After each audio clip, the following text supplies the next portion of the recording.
tell me that I'm never gonna make it. They want me to do something that could make sense. They hate when I keep dreaming I'll be famous, but I don't give a fuck, I'ma keep chasing. I got all this potential that's deep inside of me, but they hate when you're successful cause they try to be. They sit there being judgmental because you're trying things, and they just want you to settle and do the right thing. So get a good job, don't slack off. Wake up every morning, make a good impression on your boss. Don't do anything that I wouldn't do, and when you're making money, make sure you don't spend it too soon.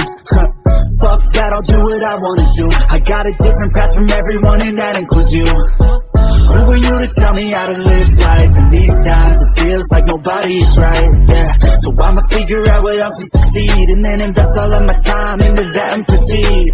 I need whatever the hell could make me happy, and I don't think you have a clue what could that be. They tell me that I'm never gonna make it. They want me to do something that can make sense. They hate when I keep dreaming I'll be famous,